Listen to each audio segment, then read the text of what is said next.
on anything. But the leadership here in the House and Senate understand it's time to get this done.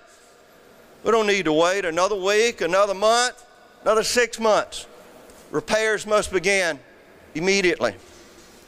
You will see the funding revenue generated by the internet sales tax. The Supreme Court made 2 important decisions in June regarding sports betting and internet sales tax, giving us the opportunity to capture new revenue coming to the state and dedicate it to infrastructure.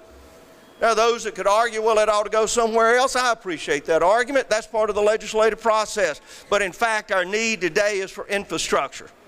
That's where it will go. We have a sinking fund, revenue that comes in at $3 million a month. We'll be able to take that $3 million of revenue and bond $300 million. But you see, that's called revenue bonds because we have a source of revenue to pay that debt off. Not general obligation bonds that would add additional burden to our debt in the state of Mississippi. So we think all put together with that, the sports betting, the vehicle user fee, a state lottery. I know there's some difficult decisions that have to be made here. I will tell you the state lottery is not my favorite source of revenue. But decisions have to be made. You have to weigh what you would like and what needs to be done. And we need funding for infrastructure in the state of Mississippi, and this is a large opportunity to capture that revenue. I will tell you just now, Mississippians are spending some $15 million a year in Louisiana, the lottery. They will probably have to go back in and readjust their revenue numbers. I hope they do. See, we're going to work hard to make sure that we're able to generate those revenues.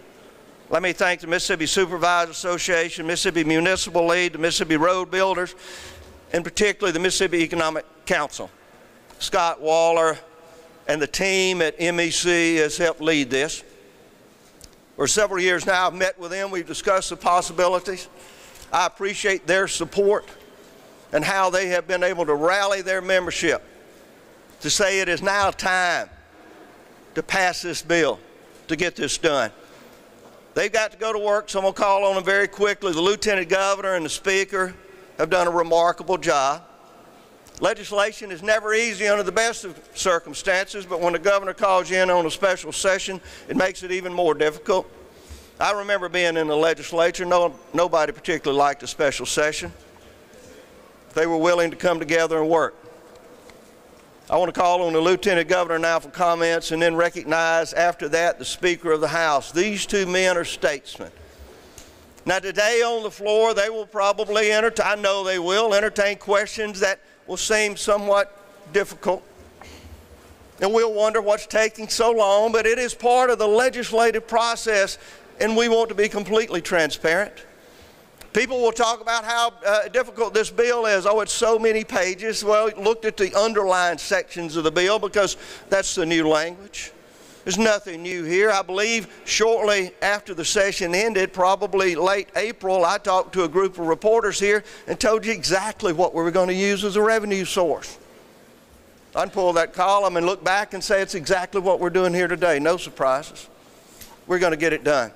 The man that's going to help us get it done is the Lieutenant Governor and the Speaker of the House, the men, and I want to call on the Lieutenant Governor now for comments and thank him for the hard work and dedication, and after that, we'll recognize the Speaker of the House. Mr. Lieutenant Governor.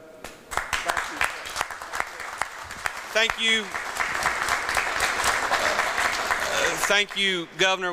The good news for everyone here is that we do gavel in at 10 o'clock this morning, so neither one of us can speak for very long, but it is very, very important that we take this opportunity to thank everybody who is in this crowd today.